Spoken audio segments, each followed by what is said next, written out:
Mon fils, il n'avait rien à meurtrir. C'était un enfant comme un autre. Ce que je voudrais dire, c'est que c'est les circonstances qui l'ont mené à commettre ce crime.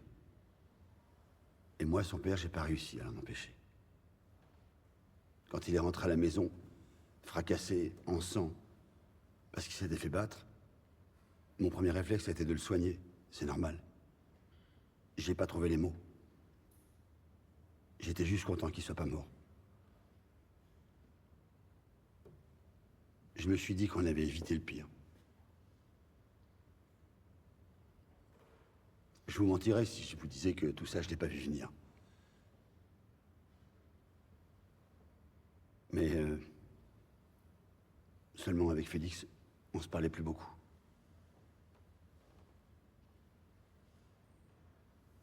Ça faisait déjà quelques mois qu'on se parlait plus vraiment. Alors peut-être que j'ai pas su. Peut-être que j'ai eu peur de lui demander ce qui s'était passé. J'ai pas été voir les gens avec qui s'étaient battus. Et je lui ai même pas demandé comment ils en étaient arrivés là. Félix, c'est l'aîné de mes deux enfants. Et il a toujours été irréprochable. Alors évidemment, il a fait des bêtises comme tous les enfants, mais j'avais confiance en lui. Et j'ai pas réussi à l'empêcher de tourner mal. Quand je me suis rendu compte qu'il traînait avec cette racaille, cette bande d'extrême droite, j'ai essayé de réagir, mais c'était trop tard. Alors moi aussi, je plaide coupable. J'ai pas réussi à l'arrêter à temps. Et peut-être que le vrai coupable, c'est moi. Le père de l'assassin. Oui, enfin, monsieur Hohenberg, il y a eu un crime, et c'est pas vous qui l'avez commis. Et la mort, elle n'est pas survenue juste comme ça. Il y a eu plusieurs coups violents qui ont été portés, avec une arme métallique, visiblement préfabriquée. Votre fils a un diplôme en métallurgie, il me semble, non? Non, il n'a pas son diplôme. Tout ce que je peux vous dire, c'est que la vie de mon fils, elle a basculé d'un coup. Quand il a croisé cette bande. Alors après, il les a suivis. Et puis tout s'est enclenché. Jusqu'au jour où il est retourné pour agresser ce gars, Julien Descombes. Aujourd'hui encore, j'ai du mal à prononcer ce nom. Ils étaient ensemble au même collège, et si ça se trouve, ils ont joué ensemble quand ils étaient petits. 1000 fois, j'ai refait l'histoire dans ma tête. 1000 fois, je me suis dit qu'elle aurait pu terminer autrement. Alors j'y arrive pas, je comprends pas.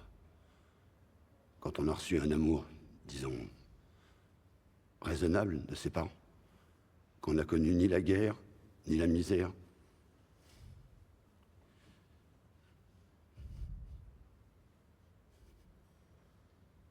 qu'on a perdu sa mère, c'est sûr.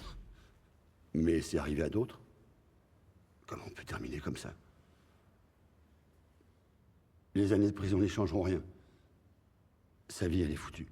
La vie de mon fils, elle est foutue.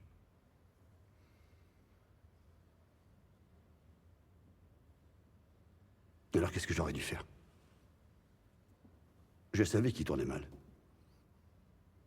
Je pouvais pas lutter tout seul.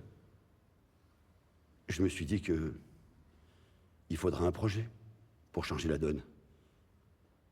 Mais pas un projet seulement pour mon fils. Un vrai projet qui donne à espérer. Mais Félix, il était contre tout. Alors peut-être que j'aurais dû lui expliquer que quand on commence à dire eux, nous, qu'on déteste tous ceux qui ne nous ressemblent pas, ça peut que mal finir. Ça peut que se terminer mal.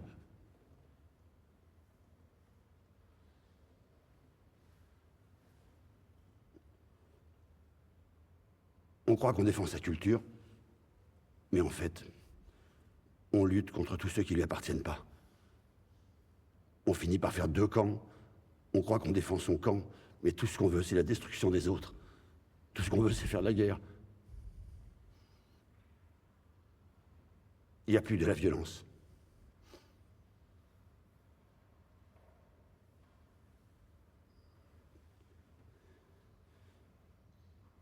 C'est ces idées-là qui ont tué Julien.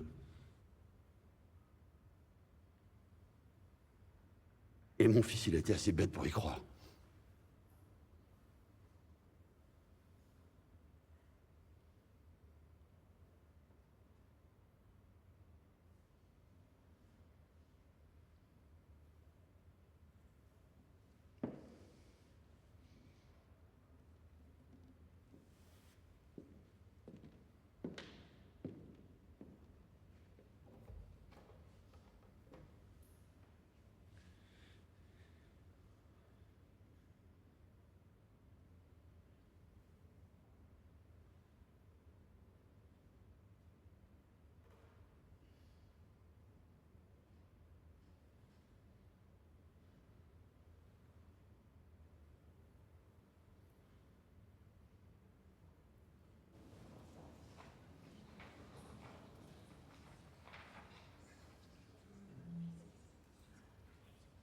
Monsieur Hohenberg, levez-vous s'il vous plaît.